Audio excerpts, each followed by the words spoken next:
Ladies and gentlemen, good evening. On behalf of both the Egmont Institute and the Itidera Institute, I have the pleasure of welcoming you to this joint event on the future of Europe. First of all, I have to inform you about a number of last-minute changes in the program. First, Enrico Letta mailed us that due to another commitment, he was unable to participate in the debate in real time.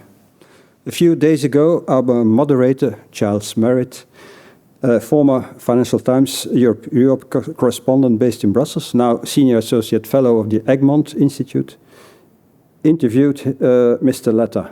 And Mr. Letta's recorded answers to Giles' questions will be shown during the live debate. Second, Member of European Parliament Nathalie Loiseau, member of the Foreign Affairs Committee, let us know that she had an urgent mission abroad coinciding with this event. The substitute we found, Mr. Johan van Overtveld, informed us that this morning that he was summoned to participate in the ongoing federal government negotiations. Public interest is a priority indeed. We then contacted another Belgian MEP, Bruno Tobak, who accepted to sit on the panel, and that was only this morning. We are very grateful for him to do so at this very late stage. Third, Peter Moors, permanent representative of Belgium to the EU, who from the outset had told us that this conference was taking place on a day that coincided with a Justice and Home Affairs Council, last night apologized. It will be Professor Mark de Vos who will draw the final conclusions. The world is changing rapidly, and this is also impacting on our intended speakers' work schedules. Please accept our sincere apologies that due to these unforeseen circumstances, only men will take the floor tonight. Despite these setbacks, I trust that the debate with David O'Sullivan, Bruno Tobak and Mark de Vos, moderated by Giles Merritt, and Enrico Letta's interventions and the subsequent Q&A session will provide you more clarity and guidance on the future of the European Union in these trying times, both in Europe and in the rest of the world. Those in the room who are Belgian nationals and over 50, like me, will remember the following quote: "Europe is an economic giant, a political dwarf, and a military worm." The quote is from Mark Eyskens, Belgian Minister of Foreign Affairs at the time.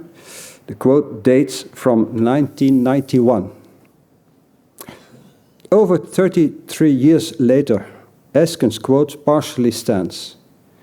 But is Europe still an economic giant?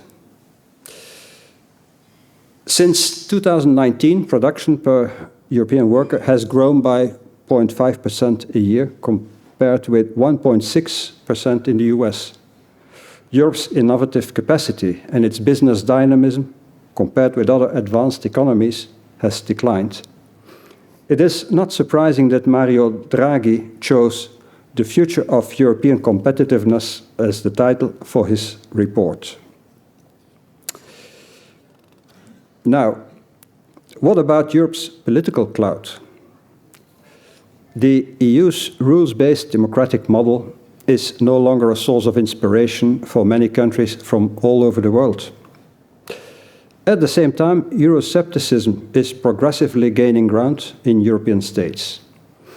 Nowadays, the EU has a leadership problem.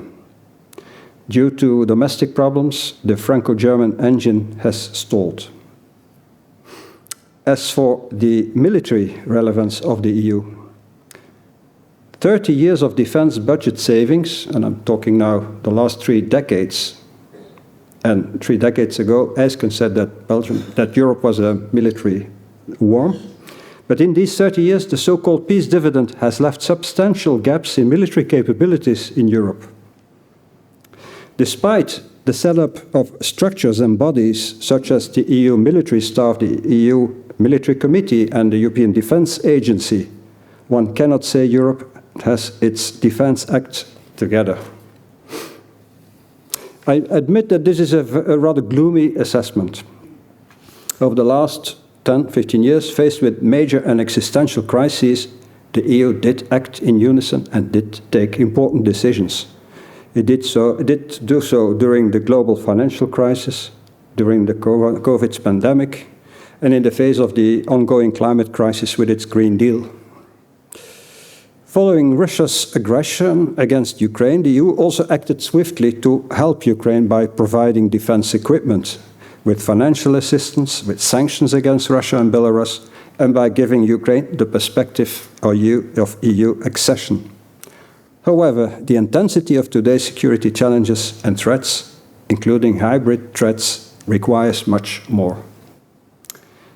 Next to the Letta and the Draghi reports, President of the Commission Ursula von der Leyen earlier this year asked the former Finnish President Sauli Niinisto to write a report with recommendations on how to enhance the civilian and military preparedness and readiness of the EU. The Niinisto report, published last October, did not receive the attention it deserves. Niinisto is of the view that the EU's current security environment calls for a complete overhaul of the way the Union is assuring our security.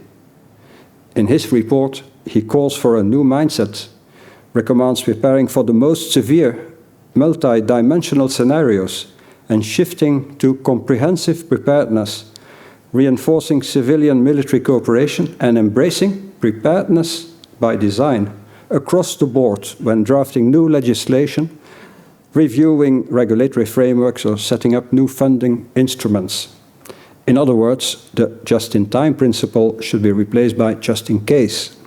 And those, in fact, were also words used, not these words, but this afternoon when Secretary General Rutte, NATO Secretary General Rutte, spoke here in Brussels, he also asked member states, NATO allies, to do an effort to arrive at the 3% GDP as soon as possible.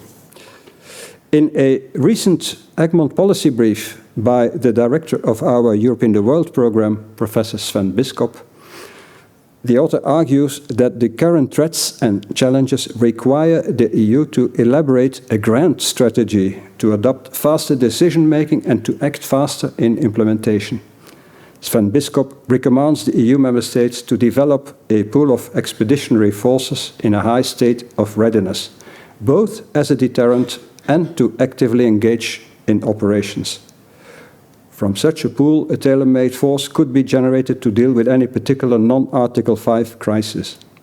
Professor Bisschop also recommends the EU to focus on deterring hybrid threats. Ladies and gentlemen, progress made in Europe in dealing with fundamental transformations is not enough to address the accelerating geopolitical and geoeconomic challenges. A European researcher qualified this as the European progress illusion, the mistaken belief that the policy progress made in addressing crises, as groundbreaking as they are, is sufficient to address the timing, scale and scope of the current systemic challenges. So, the EU made progress, but the world changed even faster. The world is not waiting for the EU to have its act together. A fundamental rethink of the way Europe works seems indispensable. In his book, Professor De Vos delves into the fundamental choices the EU has to make to defend its ground, as a superpower should do. Mark, may I invite you to take the floor to tell us more about it. Thanks.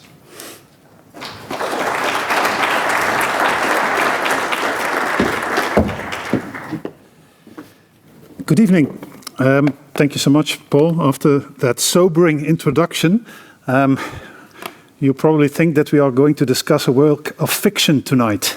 An illusion, as you call it, perhaps. A mirage. Or maybe it's a vision and an ambition. I'm in the latter camp. I'm in the camp of the glass half full instead of half empty. I'm also in the camp of psychology. I think we are lacking self-confidence in Europe. And I think we are often unaware of the extent to which the EU has already changed. And that was the premise of the book when it started, which was written before the elections. and was inspired by the realization that the world had changed very profoundly, and that was an existential problem for the EU, because the EU was reflecting the world before. The world of free trade, of globalization, of democracy, human rights, multilateralism, a world in which it was very comfortable to be the EU, to be even a role model globally, a role model of soft power, and a preacher of soft power. That was a very good place to be for the EU. And when all that turns topsy-turvy, the EU, instead of a model, becomes a target, literally a target. And that is a shock to the system. The shock to the system has generated, in the last Commission, since actually the pandemic really, but mostly since the beginning of the war in Ukraine, a real, by European standards, tsunami of new interventions. And the accumulation of the trust of that gives me the conviction that Superpower Europe is being built as we speak, even though we might not realize it. And for me, that is 3 fundamental changes in the EU of old that we need to be aware of. They are not necessarily complete. We do not necessarily see them swiftly in action every day, but they are the emerging new EU for me. I'll be very brief, so I'll give you flavors. This flavor, for the people who are familiar with the EU will know this. This is the map of the European political community that was created in 2022. That was an idea of Macron to say we need to do something to respond to the reality that we have a threat on our continent. And that reflects, in my view, a fundamental shift in the basic mission purpose of the EU. For our entire history of post-war integration in Europe, that eventually became the EU, we have essentially been an inward-looking project, where we decided among European like-minded nations, how do we get along? The rest of the world is not so threatening, is either stable or is open, depending on the period, the Cold War or the globalization period. How do we get along? And the people that want to join, they come begging on their knees to join. That was our position. Now it's the opposite. We need to become an outward-looking project, saying what is going to be our geostrategic footprint on the Eurasian continent, and that you see all in the same blue here, which means that countries like Turkey are there, Ukraine is there, even Crimea. That might be fiction, I don't know. We'll see in due course. But even the UK. For those of you who are still hungover from Brexit, Brexit is partly finished, to the extent that it is the European political community's aspiration, which is essentially security and safety on this Eurasian continent. To the extent that that is the trust, the Brits are back already. And we need them, and they realize it, that they are needed, and they need us as well. This might seem like far-fetched, and maybe this is going to take a long time and so on. We'll see what happens in the Ukraine. Obviously, that's going to be the big next question mark. But this is very much alive, day to day. This is the issue of Moldova. It is the issue of the destination of the Balkans. It is the issue of Georgia, which probably, if we didn't have all the rest happening in the world, particularly Syria and stuff, this would probably be the #1 priority for the EU today, Georgia, because they are going through their Maidan moment as we speak here tonight. This is what it's about for the EU, whether or not it will be able to project a certain pooling power that will bring in these countries into the European sphere, and therefore no longer in a position of them begging us, but is us in a position of offering a value proposition that they cannot refuse. That's the geostrategic EU. Second big transformation is obviously that the EU that was set up to deal with an open world and a peaceful world is now an EU that has to deal with a world of conflict and a world where you have to erect and protect borders. That is extremely hard for the EU to do. we shouldn't underestimate the fact that the world has turned upside down, what a challenge that is politically and operationally for the EU that is set up for the opposite world. But notwithstanding that, we have achieved a deal on migration. It needs to be implemented. Delivery is part of the challenge. We'll see how it works on the ground. Notwithstanding that, once you agree that you have common borders to the outside world, that you need a common policy to protect, you actually are saying a big chunk of international relations and foreign affairs is actually EU. Without us having a vote on it, changing treaties or anything, that's just happening. And the same goes for defense. We can all lament, and we rightly should lament, that this is going too slow, and it's not enough, and so on and so forth. The big thing is that it is happening, and it will continue to happen. And if the scenario in Ukraine worsens, it will, unfortunately, happen even faster. So the world of hard power, the world of geopolitics, is now the mission of the EU.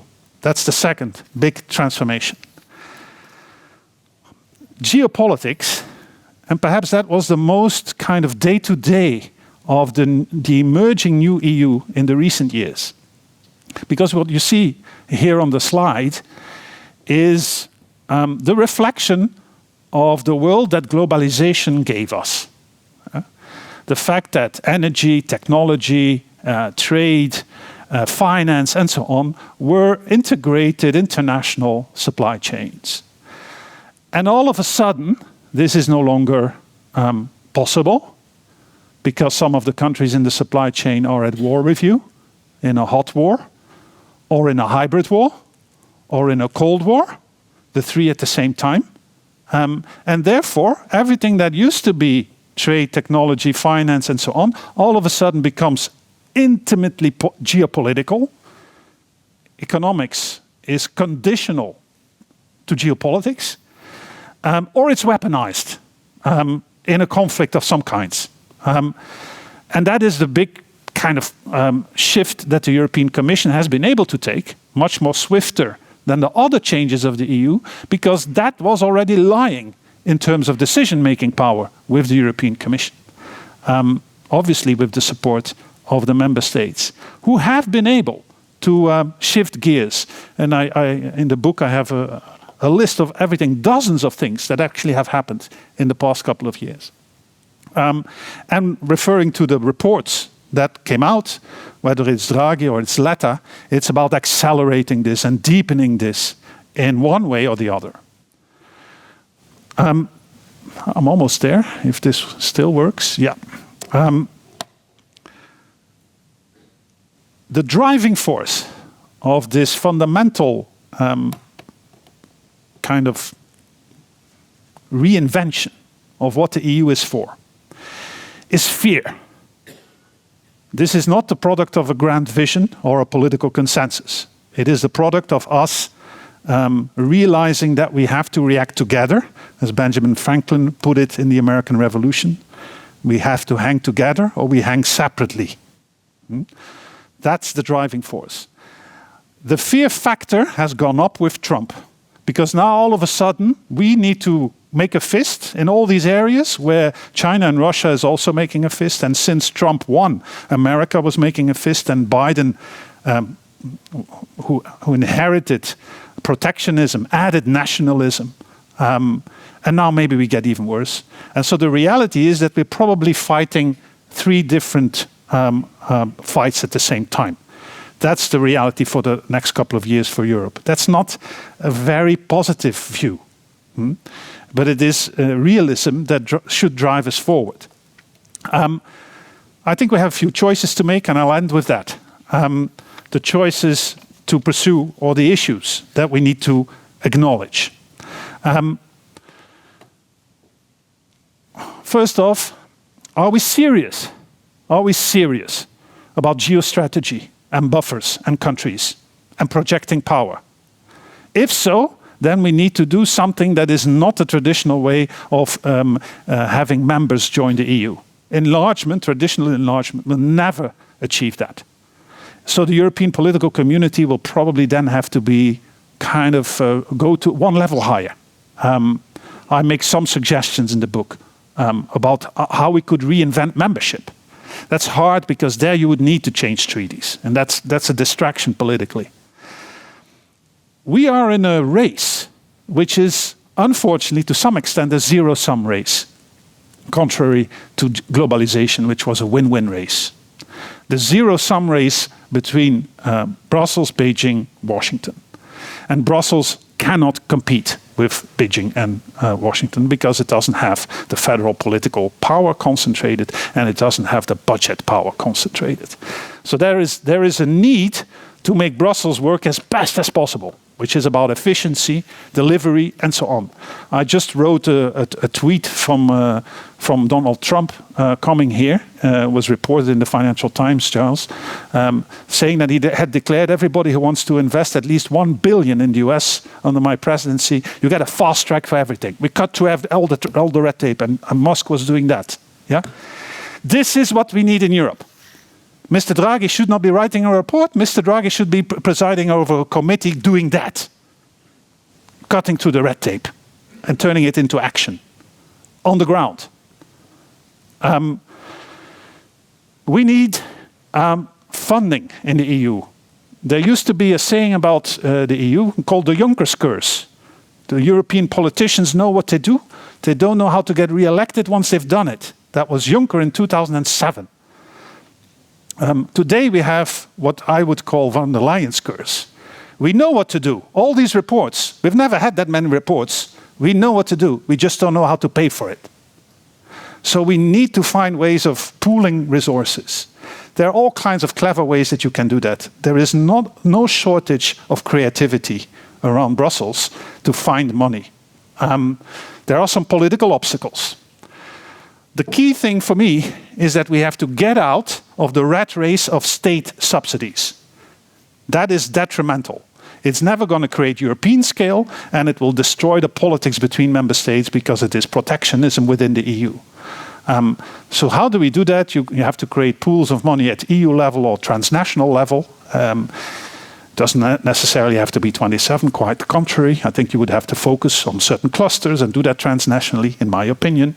I would call that the Airbus model. And at the same time, and that's the Letta report, use your market. Use the market, integrate the market, and create scale through that. And do that at speed. Is that possible? Is that not possible? We'll see.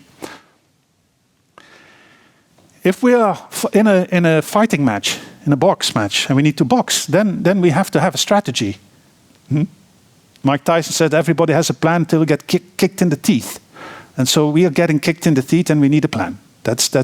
Can we get a plan? That's a question I have. We've never been very good at geopolitics on the EU continent, except for France perhaps. The UK is a traditional geopolitical actor, is a half in, half out. Germany for me is a real question. I have high hopes for the German election in February, and I hope that Germany can mentally turn the page on the 20th century and become a geopolitical force, because we need it. I think that's what's holding us back. I'm very optimistic about the eastern part of Europe, Poland and a few other countries, the Baltics, the Scandinavians. I'm very optimistic. It's a different Europe, actually, than the ones we are sitting here tonight. Defense, that's going to come because it has to come. The challenge here is that we have to do so many things at once. Yes, we have to raise the contributions to NATO. Yes, we have to keep funding the Ukrainian war effort. And at the same time, we have to develop a midterm autonomous European capacity. These three things at the same time. How are we going to do that, and who is going to do that? I think the solution lies in my last suggestion. The EU never been set up to work as a centralized power. Has succeeded in taking a lot of steps in a very short time, but not fast enough compared to the competition, as Paul rightly said, and has done that remarkably so with 27 countries. Remarkable. We should really say hats off in terms of political creativity and diplomatic effort. But that's not good enough anymore. We need to go beyond that. And it's become harder to do so politically than before, because politically, internally in the EU, domestically and so on, things have become more complicated on a number of levels. So that is the big challenge, and the challenge is that big because the new EU is much more political than the old EU as well. It deals with issues that are really front and center of domestic politics. The old EU was technocratic, market management, trade management, standards. Now it's really the heart of politics that has become geopolitics. And on the table in Brussels. So that's very hard to do because it brings these central themes to the European level. The diversity within member states becomes a bigger problem as well. Geography, history, identity become a bigger issue than before. So the political challenge is really big. I don't have a crystal ball and I don't have a miracle cure for it. I give some suggestions in the book of what could help accelerate it. I'm a believer in the fact that we could have coalitions of the willing, particularly in issues of clustering of economic development, technological development, defense spending, infrastructure, energy transition, these type of things. If we can get the Airbus model there, multiplied somehow in a few ways with a variety of initiatives. Financial Times, again, I think is the only newspaper that covered it. Early December mentioned that a group of countries is building a 500 billion euro defense fund. A group of countries, including the UK. Yeah, that would help the European challenge. So I believe in this type of progress, and I think it's going to accelerate. Politics is messy. It's messy everywhere. We are very easily very negative about politics in the EU, while the EU is 27 times more complicated than domestic politics, which is already a mess. So I think we should be self-confident that we can actually do certain things. It's never going to be perfection. My last remark is that I'm originally a lawyer. And I've been involved in EU stuff for over 25 years. And as a lawyer, you get this nice mental template imprinted on your brain, which is a Cartesian template. It says, it's either EU competence or it's state competence. And that's how the world works. And this distinction is completely gone. If you want the EU to function, it is a combination of the EU level and the member state level at the same time, and including these clusters of member states. And that is the reason why our little think tank based in Brussels is going to try to build connections with other think tanks in other capitals and member states where we think we need to have a bottom-up dynamic towards Europe as well, because it's these two things together that will make the Europe that we desperately need. I thank you. Ladies and gentlemen, good evening. My name's Giles Merritt, and I'm going to try and inject some disagreement into the discussion. Well, let me start by saying that I really liked Mark's book. I enjoyed it, having been a sort of sampler of literature on where Europe is going for some time. I thought, Mark, your book manages to combine a celebration of European integration, how far Europeans have actually come in the last 60 years or so, and at the same time ringing an alarm bell about where we're going or where we're not going, because really the book tells you where we've come from and tells you where we need to be. The question is, how do we get there? Have we got the right institutions, the right mind frame, the right political touch? Europe's voters. So, I mean, it was with that background that I interviewed Enrico Letta last weekend. And Enrico's very, very sorry not to be able to be here in person. But I think we might start with the recording of Enrico. I reminded him that we first met 25 years ago. He was the new Italian Europe minister.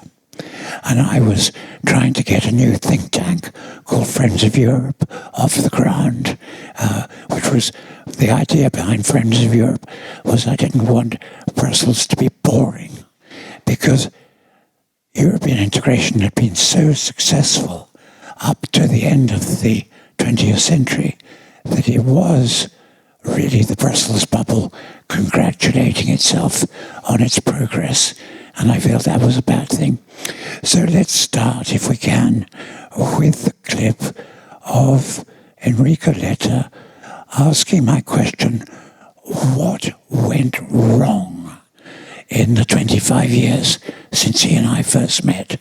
Because things were really going full steam ahead.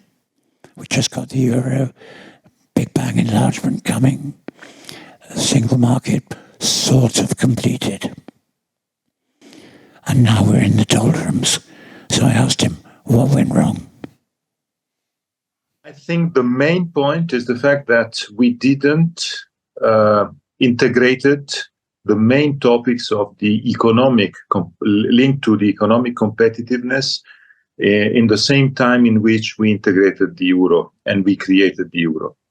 My true point is the fact that during the European Economic and Monetary Union process, we stressed the M and we didn't stress the E, so the economic union. So we were very much focused on the monetary union. All the energy efforts were put on the monetary side. It was a success, and it is a success. It has been a great success, and we have to underline the success because I remember vividly the fact that 20 years ago, the opposition to the creation of the euro was very strong, was very high. And today, 75% of European citizens are happy with the euro. Yes. And the euro today is perceived as the umbrella.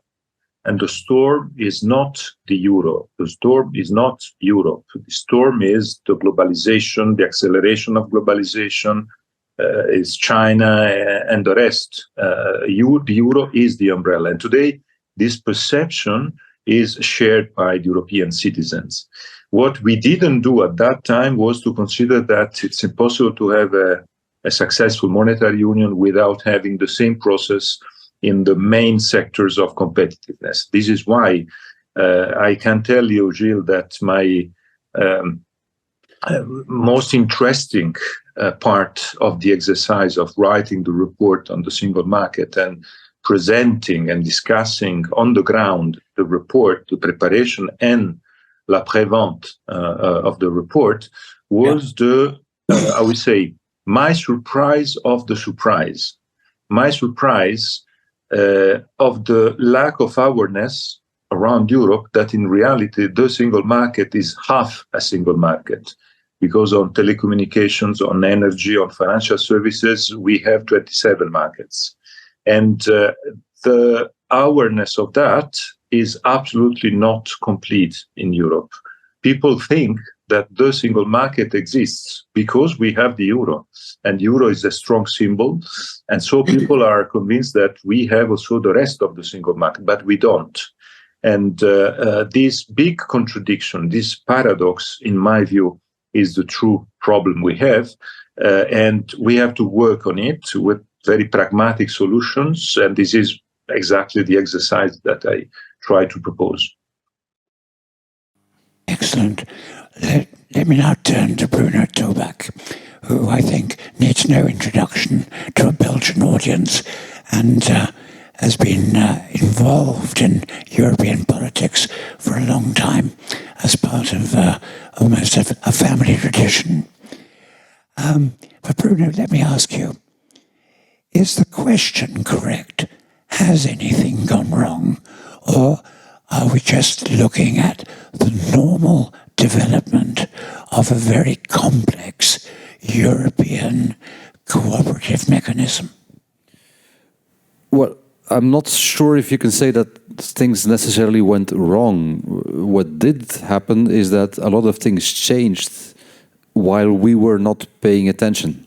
And that what Enrico Letta says is completely correct. We made a monetary union without any instruments to have a joint strategic economic policy.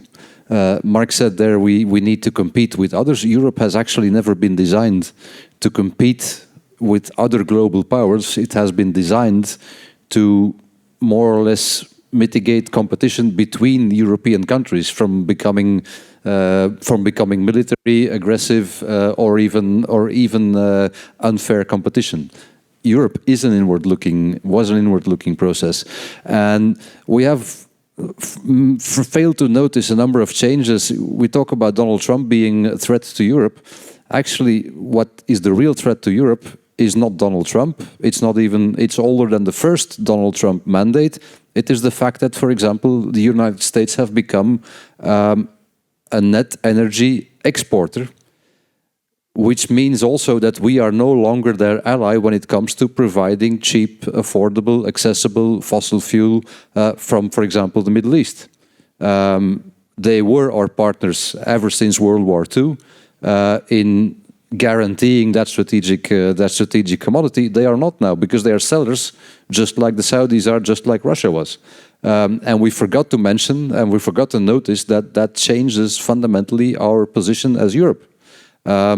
Combined with the fact that we were free riding on a geopolitical situation where we were natural allies and very useful for the United States in the old Cold War, where Russia and Russian communism was the opposition.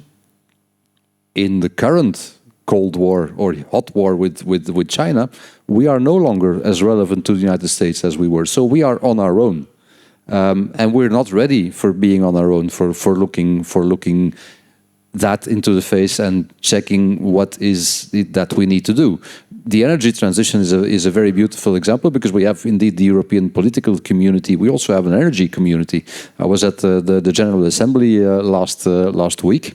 It doesn't include the UK, but it does include all the Eastern European Balkan countries, where you can see that we are not ready to come to a common. We have a huge common interest for integrating networks, providing energy, which we are doing to Ukraine, for example, right now. But we are not ready to design a common policy. And we are also not noticing, at least not in the general public, that we are already, when it comes to energy policy, under siege. Maybe not under attack, but under siege. I've come from a debate on, for example, lithium mining in Europe. There is, in Eastern Europe, Serbia and the Czech Republic, there are a number of lithium mine projects that are being actively undermined, to use the phrase, no pun intended, by political influence from probably Russia, posing as environmental NGOs, trying to, in a very aggressive way, block lithium mining projects in the European Union that might support the European battery industry and the transition. It is both a political and an economical war that we are really not facing, and most people, probably in Belgium, don't even realize this is going on. So I think we are getting aware of that, growing into an awareness that we need to deal with that we need to tackle that we need to face it, in the first place. But we don't yet have any common understanding, any realization among the public, any narrative about how we need to do that. We are still talking about an energy transition as if it is for climate change and for the planet. It has long ceased to be about climate change. It has become a strategic necessity to do that energy transition, to become autonomous from fossil fuels, for example. Because if you can choose between buying them from Donald Trump on the one hand or Vladimir Putin on the other hand, you have every interest of weaning yourself off that and finding another solution and a better one. So we need to really rephrase a lot of the narrative on our economic and political reality. Thanks very much. I want to turn now to David O'Sullivan, who I've known for an awfully long time and who has occupied just about every senior job in the sort of European institutions.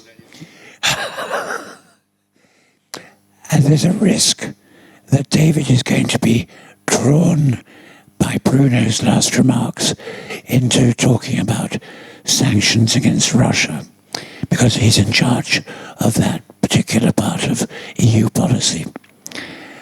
But while I wouldn't stop you doing that, David, I also want to remind you of the question, what went wrong? Because for my money, what has gone wrong is that we are stuck with political mechanisms in the European Union that make our decision-making too slow, too difficult. And at the same time, we know that changing the treaties to speed things up and improve them is not on the cards. What went wrong? Well, I don't think anything went wrong. I think what we have are three things which have not developed in the way we perhaps originally thought or the way we would have wished. The first is what Enrico Letta said. It's the economic side. The single market project. I mean, when I started in the Commission in 1979, the place was moribund. I spent 4 years in Tokyo looking at trade issues with Japan. When I came back in '85 to join the Delors Commission, there was a sense of, exactly as we say today, that we'd fallen behind, that we couldn't catch up, we were never going to regain our economic position. We had the 1992 project, Maastricht, and so forth, monetary union. So we did actually rebound, and we rebuilt a much stronger European economy on the back of the single market. But as Enrico said, we failed to complete it. We have not got a full single market, and most importantly, for today's problems, we don't have a financial union, a finance union. 70% of funding of European industry is from banks. 30% is from liquid capital. In the United States, it's the opposite way around. Most of our startups, and we have lots of startups, are selling themselves out to US capital when they get to be worth 25, 30 million, because they can't get venture capital investment in Europe. And we don't have a European venture capital market. We absolutely need that as an urgency. The other thing that happened, I'm afraid, in that context was, you will remember, Giles, very well the debate about, the single market, yes, but we needed accompanying measures. We needed the environment. We needed social policy. We needed workers' rights. I agree with all of that. But unfortunately, as we went through much of the 21st century, we focused more on those things than we did on completing the single market. So we lost industry. I mean, that's the reality. Industry was a huge advocate for closer integration, for more Europe. Industry sees Europe as a mixed blessing, because they also see it as a huge source of additional regulation and so forth. So we didn't manage to marry the need for those accompanying measures to make sure that the welfare of ordinary workers and people was improved also by the single market, but we didn't balance that with the needs of industry. And that's why we have today an issue of competitiveness. Linked to that is what Bruno has said about energy. I mean, we are exposed in the world of energy today by the fact that the Americans are now net exporters. We are no longer importing from Russia, quite rightly so, but we are still a net importer of energy. We're a continent with no natural energy source. So we are dependent. The price of energy in Europe is too high, and we are driving investment out of Europe, particularly towards America. We need to address this. One of the ways is by completing the energy grid. We don't actually have a fully integrated. So again, we don't have a single market in energy. So we need to do all these things. The second thing that, in my view, went wrong that we need to be politically conscious of is the rule of law. Democracy, and the consequences of the enlargement of 2004, which I'm absolutely in favor of. I worked very hard with Romano Prodi and everyone in the Commission at that time to achieve it. But we have to admit that we never planned for the possibility that some countries would go backwards. And we are now in a situation where this is an active problem and we don't know how to deal with it. And this is very damaging for the view of Europe in public opinion. And this is contributing to a lack of confidence in the European institutions and their ability to be a renewed center of power. The third thing which has changed, of course, is the global context. The growing isolationism of America, we had that in Trump 1. If we look, President Biden, who was a huge ally of Europe on the Russia issue and Ukraine issue, but economically he didn't change much from President Trump. And now we have Mr. Trump back in force with an increased mandate and an ever more isolationist agenda. And we are, as Bruno has said, we are on our own, and we have to figure out how we better provide for our own security, how we secure our own future and don't outsource that, as I think Mark said in his book, to the United States. And in this context, of course, the war in Ukraine, Russia's aggression, is a key moment in deciding because we are engaged in a civilizational struggle with Russia for who writes the rules of the 21st century in Europe. Is it the law of the jungle, the power of the biggest country, or is it a rules-based, logical, peaceful structure? And that's why we cannot, the struggle against Russia, of course, first and foremost, it's for the freedom of Ukraine, but it's also for defining the rules of engagement in the 21st century. And that's why I'm not going to talk about the sanctions now. I'm happy to do so. But I mean, the sanctions are a very important part of how we push back. But military assistance to Ukraine is very important, macroeconomic assistance to Ukraine, and political assistance offering the perspective of membership and so forth. They're all part of an integrated policy. But this is really a struggle that we cannot lose. If we lose this struggle, all the rest that we're talking about, in my view, will not be worth it. Thank you. Thank you very much, David. Mark, David has just listed a whole lot of things that need to be done. It's a sort of political to-do list. And when you were talking earlier, presenting the book, you have said, for you, the glass is half full. But David's to-do list is, in fact, a reflection of a political problem. The political climate has deteriorated. European voters are no longer as committed, as powerfully committed as they were to European integration for a whole series of reasons. I asked that question to Enrico, who'll come in a minute. But if you'd like to tell me, the glass is half full, but political change is coming. Well, the fact that we are voicing what we are voicing tonight, we have two insiders saying that it's absolutely necessary to do. And we have all these reports, we've never had that. These three major reports at once, we've never had that. So there's a lot of momentum being built up, I think, into the system.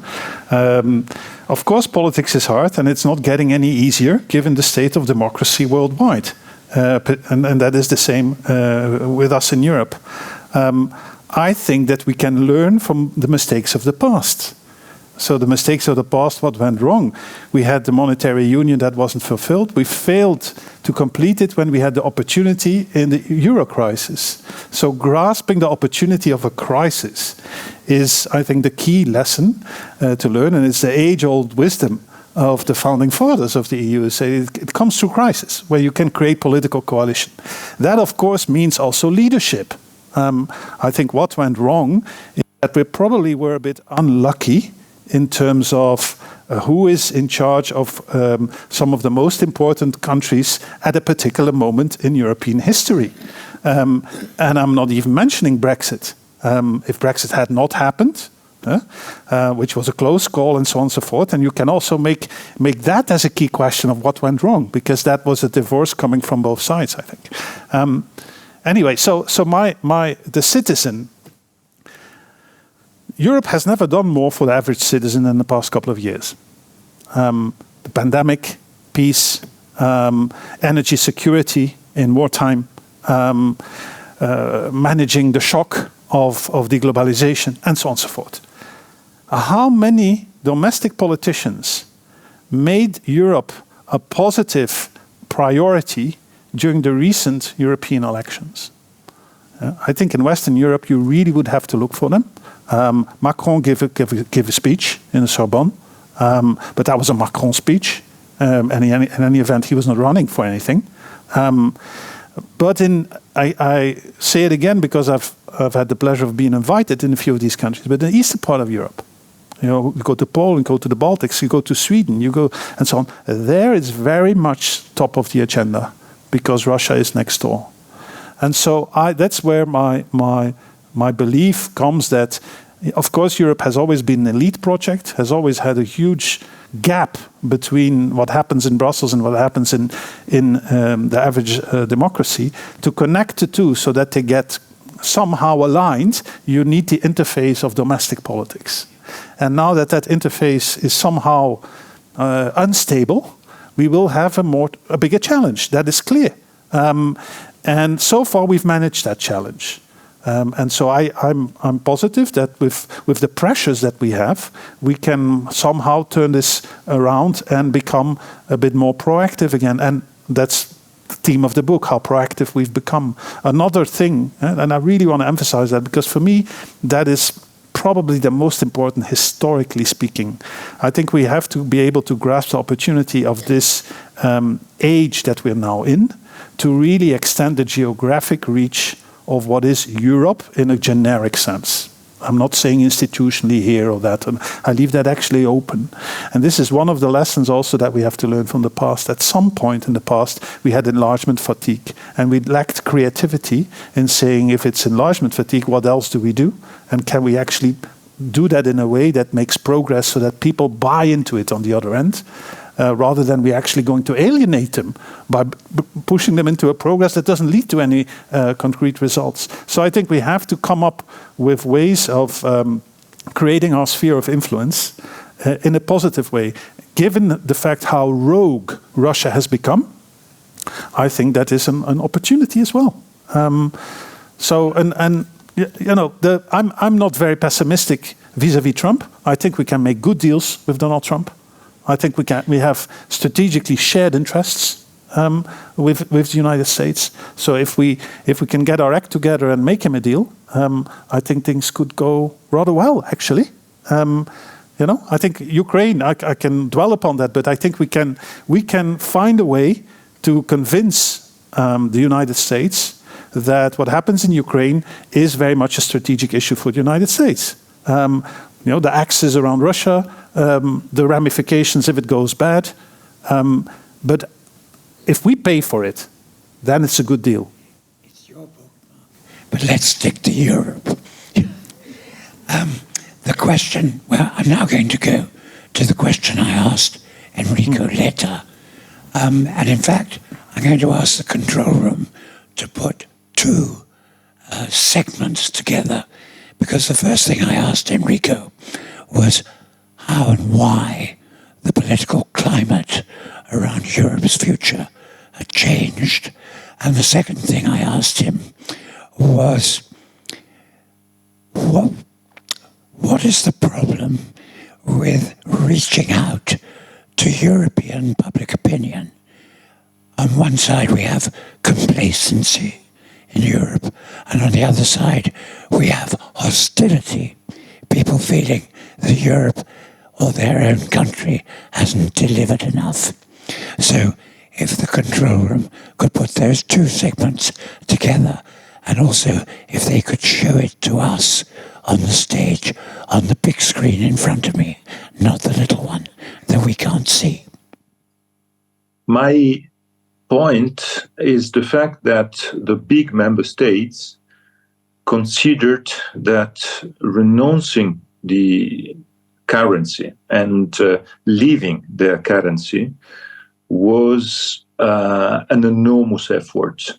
And they needed to, I would say, have a concentration of energies to get this result.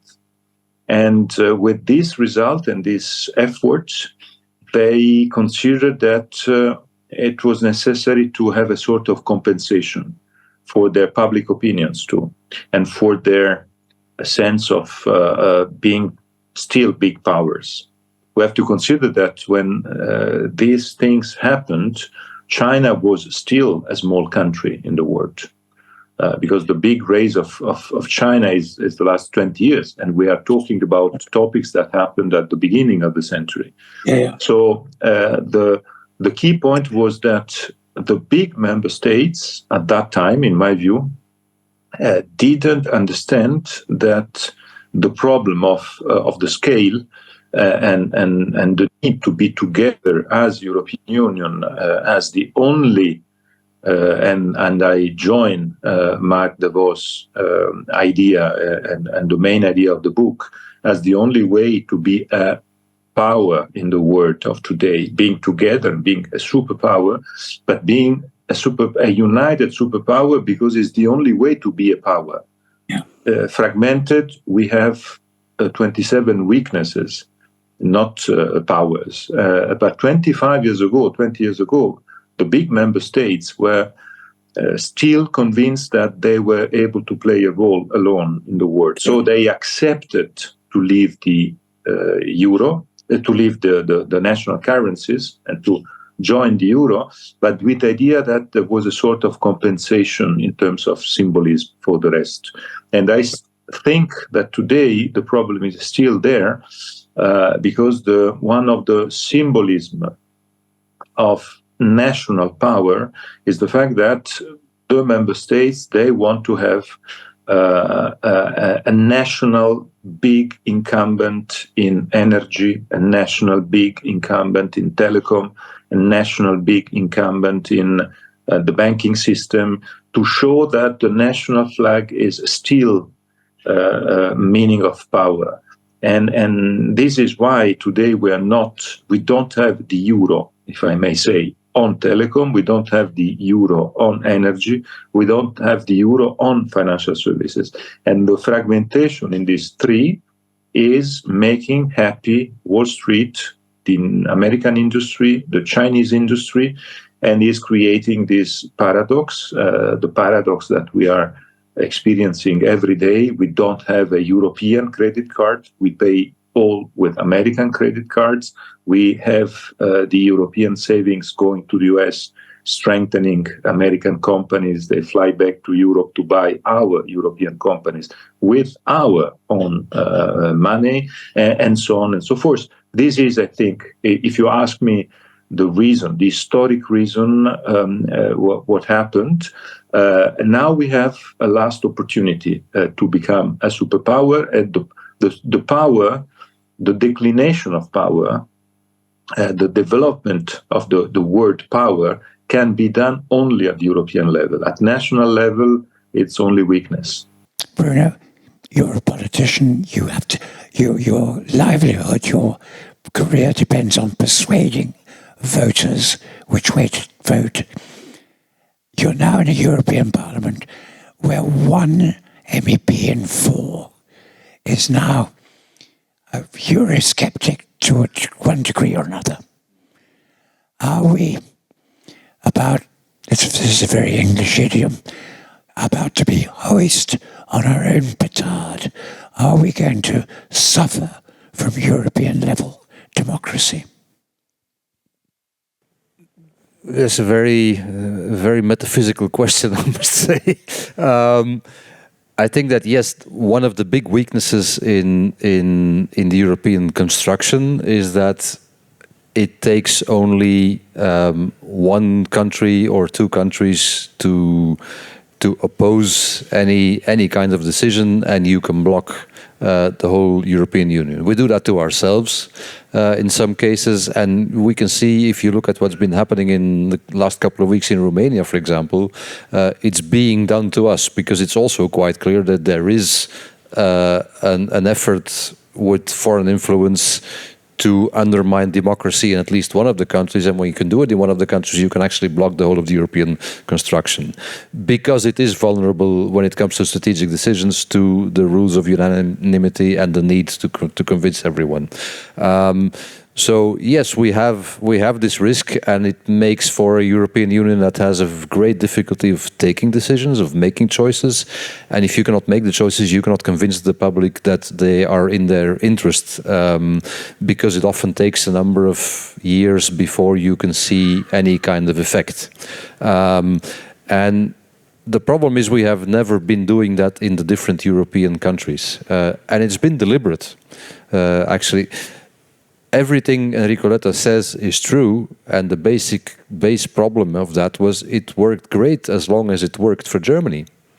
As long as it worked for the German economy, as long as it worked for the German export machine, as long as it worked for the German industry, it was okay. And there was no way of changing it. The whole thing has been built, the whole monetary union has been built for political and historical reasons, but also for very clear-headed, opportunistic reasons, on a model that benefits the German economy.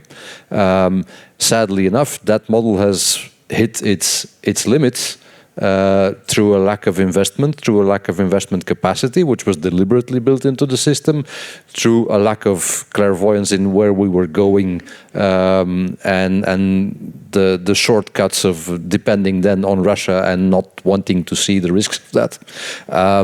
And now we are in a situation where we have to, indeed, in a crisis, try to solve all those issues. But we are mentally not yet ready. If you look at what's the whole financial union, the monetary union, yes, the financial markets, no. If you look at the recent epic debate about just one banking merger with a German bank and the difficulty of doing that, even when it makes complete sense to construct a European financial area to make investment capacity possible, if you look at how impossible it is to defend in a German political space, I think the key is there. As soon as the German political environment is ready to face this, then yes, we might move forward. And so I'm kind of happy that the German elections have been moved forward in time, because I think it will help to clear up a number of discussions and then to hopefully move forward. But we really need that to happen, because otherwise we're just going to stay stuck. And there's this, indeed, Mark has quoted it, the saying that Europe moves from crisis to crisis. The problem is Europe is good in crisis. We've solved the monetary, we've solved COVID. Actually, we did great things for the people. But I'm a lot more of a fan of what Paul Hardy-Spaak said, which is that Europe has two kinds of countries. There's the small countries, and there's the countries that haven't yet realized that they are small countries. But a lot of those last ones are still not ready to face it. And I think maybe what is happening now might be a bit of a driver or an incentive to face that. But as long as we don't do that, we're not going to be moving forward. And that remark about small countries was made in the 1960s, as I recall. David, while you were out, we started talking about Europe's Achilles heel, the inability to actually reach out to public opinion, which now brings us populism and a certain sort of frozen quality to European streamlining of decision making. And you've seen that very much from the coalface. So my question is, I liked your to-do list, but if it's not to be just a wish list, what needs to be done to streamline the institutions of the European Union? Well, I mean, listening to Mark and then Enrico and now to Bruno, I mean, I'm very struck that at the core, the problem is that we've not fully chosen between a model of essentially intergovernmental cooperation with a certain amount of institutional building on top. I mean, the institutions of the European Union are unique. The Commission is a unique institution, the Parliament. So we have built institutions for common decision-making, but still we put the emphasis on the member state. And while I agree with Bruno, and I'm Irish, so I mean, I come from an even smaller country than Belgium, the smaller countries are also part of the problem. We're also very attached at times to our national identity and our national politics. So I wouldn't just put the blame on the big member states and say, well, if only the member states would grow up, bigger member states would grow up and realize that they're actually medium-sized, players in a global context. I think some of the smaller member states need to grow up too and recognize that if you want to build something meaningful in Europe, you'll actually have to give more voice to the bigger population, which will mean proportionately less of a voice for the smaller countries. But the real problem is the demos problem, which Mark mentions in his book. There isn't yet a European demos. We tried this, right? After the failure of the Nice Treaty, we went into the Constitutional Convention. I was a part of that. We produced the Constitution. We thought it would be great. We would submit it to popular approval across all of Europe. And it failed at the first hurdle in France, mainly because of Mr. Fabius. We have to thank him for that. It failed in the Netherlands. It then succeeded in Spain and Luxembourg, but it was dead on arrival. And it took us 7 more years to turn it into the Lisbon Treaty, which was still not enough, probably, in view of where we were at that time.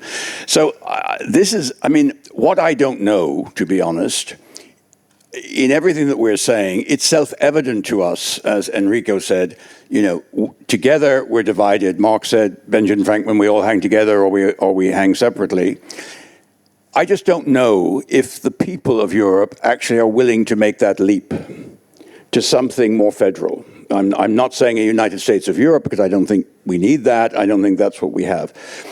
In terms of the reaching out by the institutions, if I may say so, I think Ursula von der Leyen has done a remarkable thing. She is actually a recognized figure throughout much of Europe. Some cases not liked, but mostly people say, yeah, the President of the Commission, that's that German woman, Ursula.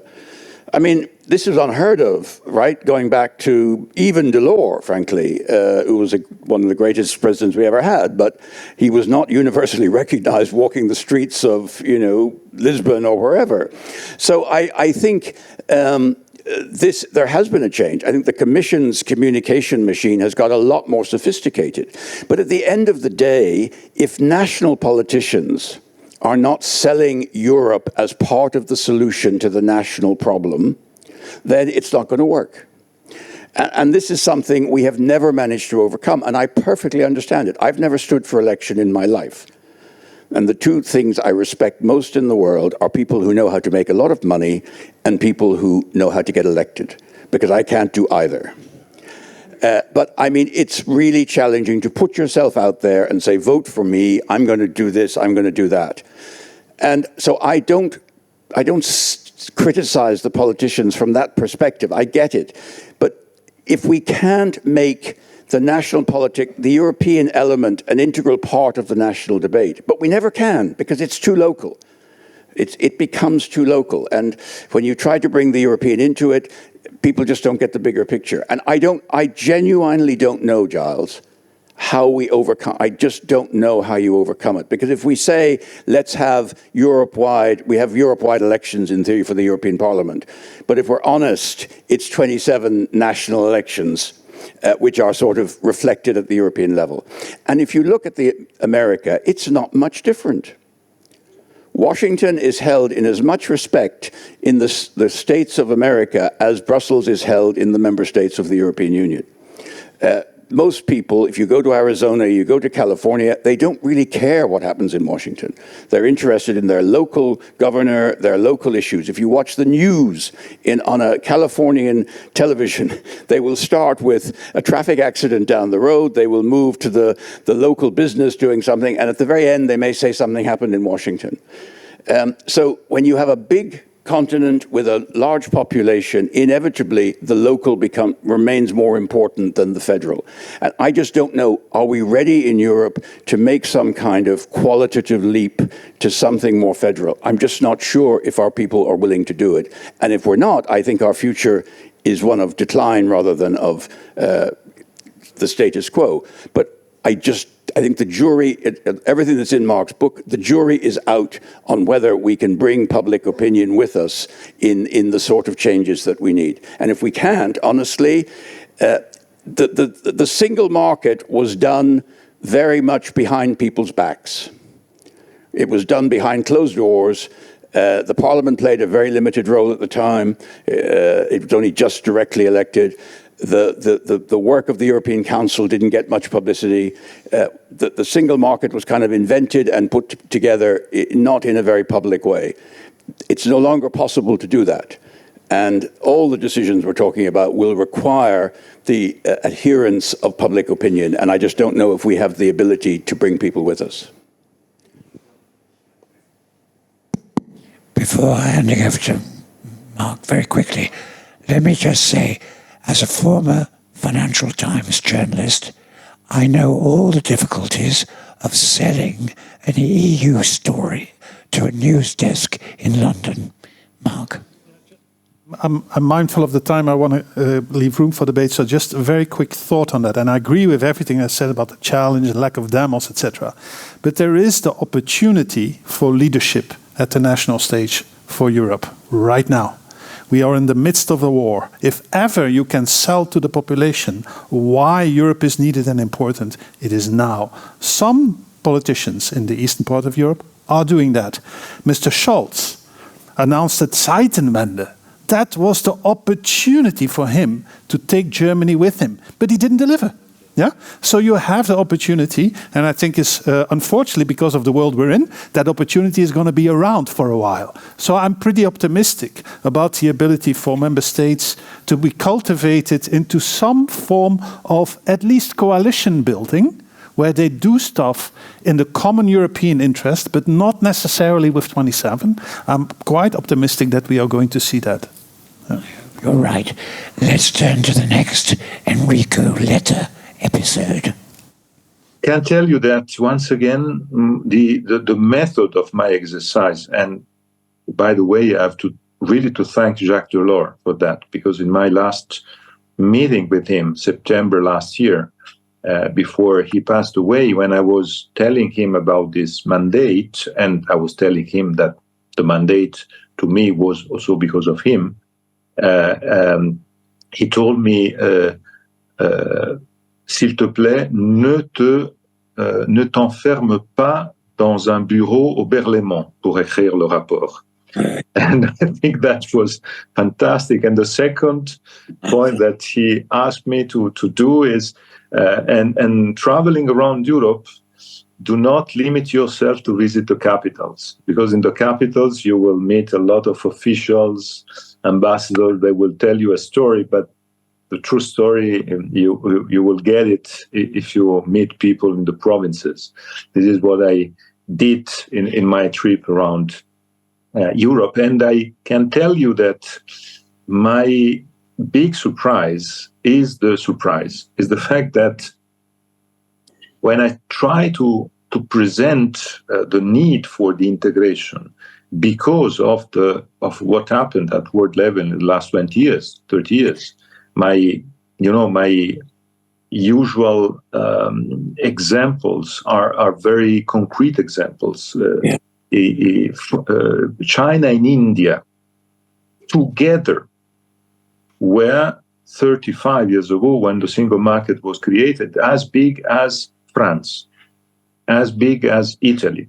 And today they are 10 times France, 10 times Italy. And in big audiences with students, with citizens, I always use the example that is very shocking, that when the single market was created, Italy won more gold medals at the Olympics game than China.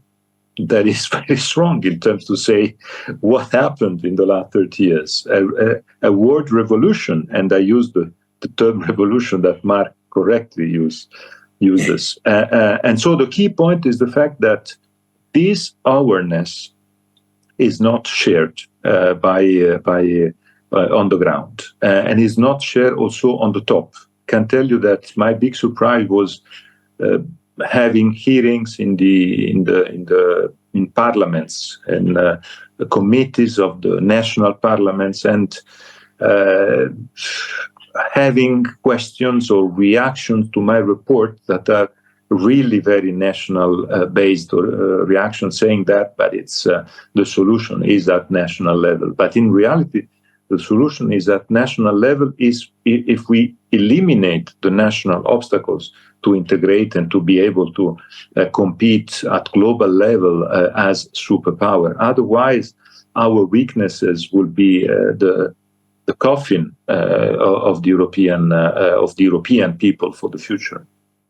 We've got about 5 minutes left. I'm going to ask the panelists to address, to pick and choose which ones they want to address. And I want to say so. I want their answers against the following context. Maybe I'm wrong, but I have a feeling at the moment that the European Union, the mood in Brussels, is business as usual. But I look out of the window and I see that the winds of change are not just blowing globally, they are howling. So my question overall for the panelists is, can we possibly move fast enough in trying to do what needs to be done?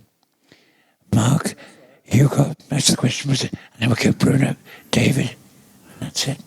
So in 1 minute,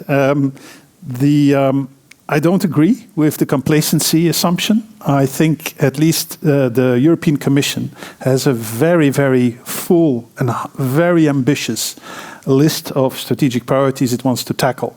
And a lot of preparation work has actually been done, which is, compared to the previous years, is not the case, where it was really reaction to. Now it's more proactive and strategic. So I, of course, the national politics and so on, we've touched upon that. Can we find ways to actually say, well, if we don't do it by 27, we might do something with 5 or 6 here? Yes, because it's already happening. If you look at what is Poland doing with the Baltics, saying we are going to do an Iron Dome. We are going to develop that technology together, and we're going to protect the frontier. Nobody in Brussels is going to say no. If they say with the Scandinavians, we are going to protect all the critical infrastructure around the Baltic, Brussels is going to say, thank you very much. And this is going to accelerate. I mentioned the $500 billion fund. I mentioned, there was France, and I think Macron might surprise us because he has nothing to lose. And in the Fifth Republic, he has everything to say about foreign relations, and he can even do that on its own when it's for defense. They have already said in France, we want investment vehicles just to be presented so the willing countries can participate. And there is investment capital enough. What Europe must do, and whether it does that through Europe 27 or differently, is provide investment opportunities and legal certainty and the ability to get approval, and then to have a business model on it that creates a long-term possibility for businesses. That is probably the challenge. Can you do that with a few countries rather than others? Yes. We're in Belgium. Belgium does that with the Netherlands in terms of ports. We have a very, very close collaboration. We've even merged ports cross-border. There's a lot of talk happening cross-border between Antwerp and Rotterdam at the moment. They are doing that also for the energy infrastructure, for the post-carbon economy, and they are talking to the people in the Ruhr, and they are talking to the people in northern France. So yes, this is possible if it can be enabled. Can the Commission do that on its own? Yes, because it has already pools of money that it could redirect. It has innovation funds, it has projects of common European interest, it has revenue that it can raise through tariffs and all kinds of stuff, and it could decide to focus that on fewer projects and create that kind of carrot for the countries that want to jump at certain priorities. So I think political creativity and outside pressure and the awareness that we need to act are going to take us to a certain level. Is it the ideal level? No. Is it the level we could reach if we were the United States with a lot of budgets, etc.? Probably not. But is the United States an example of good governance? No. Which individual country is an example of good governance? We could be pessimistic about all democracies in the world. So positive ambition and do it. Thank you. Thank you, Mark. But let's go to Bruno, and could I add a bit of spice? Do you see the capital markets union during the course of the next commission? I think no. I do think we'll see more funding at European level and more European borrowing, because it just makes sense, because it's cheaper and it's probably politically easier to get going. And I know that the Commission wants that, and I think we should have it. That's a step towards a capital markets union, because you will be addressing the European market and the European savings that are available. So I think that is a step, and nothing is going to go in one big bang, especially not something like that. I want to go to the question: is because it's not popular or not top of mind, do we not say it? I'm very happy to say that we would need, building on what David said, it would be helpful if we had, for example, an election for someone like Ursula von der Leyen on a pan-European scale. The experiment with the Spitzenkandidaten is nonsense.